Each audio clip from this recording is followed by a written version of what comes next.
Hello friends, welcome to Swiss kitchen. இது வரைக்கும் நம்ம சேனலை சப்ஸ்கிரைப் பண்ணாதவங்க ரெட் கலர் பட்டன் அமைத்து சப்ஸ்கிரைப் பண்ணிக்கோங்க. பக்கத்தில் இருக்க பெல் பட்டனையும் ப்ரெஸ் பண்ணுங்கள்.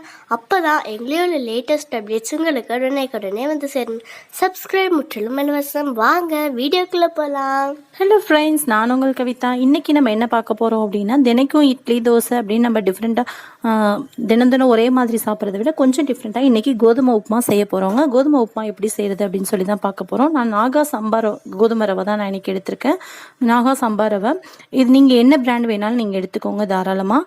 இதுக்கு நான் வந்து கொஞ்சமாக இஞ்சியும் பூண்டும் சின்னதாக இஞ்சி துருவியும் பூண்டும் சின்னதாக கட் பண்ணி, ஒரு பெரிய பல்லாரி வெங்காயமும் ஒரு குட்டி தக்காளி, கொஞ்சம் கருவேப்பிலை இதெல்லாம் நான் கட் பண்ணி வச்சுருக்கேன். இதை எப்படி தாளிச்சு எப்படி செய்யறதுன்னு சொல்லி நம்ம பார்த்துடலாம். ஒரு ட்ரை பேன் ஹீட் ஆனதுக்கப்புறமா எண்ணெய் ஊற்றி வச்சுருக்கேன். கூடவே கடுகு போடலாம். எண்ணெய் காஞ்சதும் கடுகு போடலாம். கடுகு வெடித்ததும் கடலைப்பருப்பு சேர்த்துருவோம். கடலைப்பருப்பு லேசாக செவந்து வந்ததுக்கப்புறமா அந்த இஞ்சி பூண்டு துருவி வச்சுருக்கோம் இல்லைங்களா, அந்த இதையும் இதில் சேர்த்திடலாம்.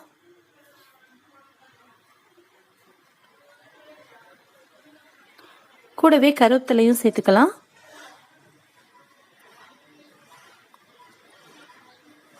கருவேப்பிலை பொரிஞ்சதுக்கு அப்புறமா வெங்காயம், பெரிய பல்லாரி வெங்காயம் நம்ம நறுக்கி வச்சுருக்கோம் இல்லைங்களா, அதை வந்து நைஸாக நறுக்கி வச்சுருக்கேன். ஸோ அதையும் இது கூட சேர்த்துக்கலாம்.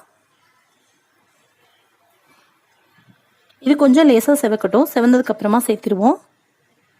ஓரளவு செவந்து வந்துருச்சு. இப்போ சேர்த்திக்கலாம். கூடவே தக்காளி கட் பண்ணி வச்சுருந்தோம் இல்லைங்களா, அதையும் சேர்த்திக்குவோம். இப்போ ஓரளவுக்கு பொன்னிறமாக இது செவந்து வரட்டும்.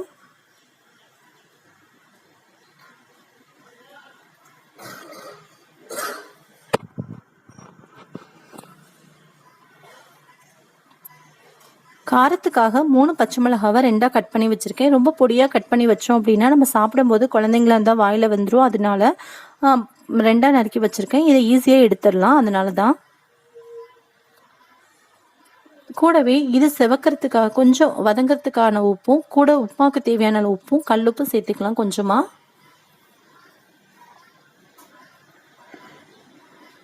இதையும் கூட சேர்த்து நல்லா வதக்கிடுவோம்.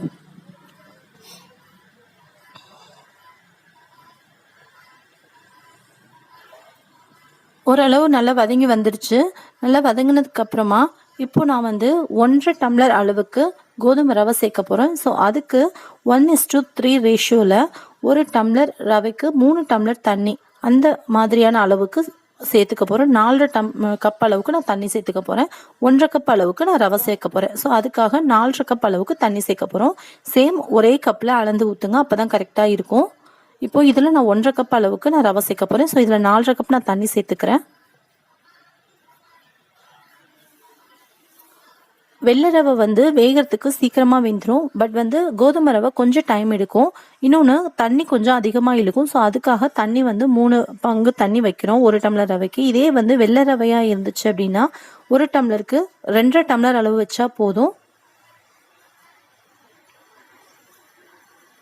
இப்போ மூடி வச்சிருவோம். தண்ணி ஓரளவு கொதிச்சு வரட்டும். ஒரு 5 நிமிஷம் கழிச்சு தண்ணி நல்லா கொதிச்சிருச்சு. இப்போ நம்ம ரவையை சேர்த்து கிளறிடலாம். வெள்ளை ரவையாக இருந்துச்சு அப்படின்னா நம்ம பயப்படணும். அதாவது போட்டு ஊட்டி கட்டிடும். பட் கோதுமை ரவைங்கிறப்போ உங்களுக்கு கட்டாது. ஸோ அதனால வந்து நம்ம தாராளமாக டக்குன்னு போட்டு ஒரு நிமிஷம் கழிச்சு கிளறினா கூட ஒன்றும் பிரச்சனை கிடையாது. ரவையை போட்டாச்சு. இப்போ நல்லா கலந்து விட்டுக்கோங்க. ஒரு 5லேருந்து 10 நிமிஷம் வரைக்கும் தண்ணி சுண்டுற வரைக்கும் ஹை ஃப்ளேமில் வச்சுக்கோங்க மூடி வச்சு. தண்ணி சுண்டிருச்சு அப்படின்னா கொஞ்சம் லேசான தண்ணி இருக்கும்போது ஃபுல் சிம்மில் வச்சு மூடி வைங்க. நல்லா வேகட்டும். அப்படி வேக வச்சோம் அப்படின்னா தான் கரெக்டான பொசிஷனில் வேகும். ஃபுல்லாகவே லோ ஃப்ளேமில் வச்சிங்க அப்படின்னா ரொம்ப வேகிறதுக்கு டைம் எடுக்கும். ஸோ அதனால் தண்ணி ஓரளவுக்கு சுண்டி வர வரைக்கும் மட்டும் ஹை ஃப்ளேமில் வச்சுட்டு கொஞ்சம் தண்ணி இருக்கும்போது சிம்மில் வச்சிட்டிங்க அப்படின்னா ரொம்ப சாஃப்டாகவும் சூப்பராகவும் வெந்துடும். முடிஞ்ச வரைக்கும் மூடி வச்சு வேக வைக்க பாருங்கள். அப்போ தான் இந்த ரவை வந்து சாஃப்டாக இருக்கும். வெந்ததுக்கு அப்புறமா சாஃப்டாக இருக்கணும் அப்படின்னா மூடி வச்சு வேக வச்சாதான் நல்லா சாஃப்ட் கொடுக்கும். திறந்தே வச்சுருந்தோம் அப்படின்னா அந்தளவுக்கு சாஃப்ட் இல்லாமல் மேலே வந்து காஞ்ச மாதிரி ஆகிடும். ஸோ வரன்னு ஆகிடும். உங்களுக்கு தேவைப்பட்டா இன்னும் ஆயில் கூட நீங்கள் சேர்த்துக்கலாம். எனக்கு போதும் அப்படின்றனால நான் விட்டுட்டேன்.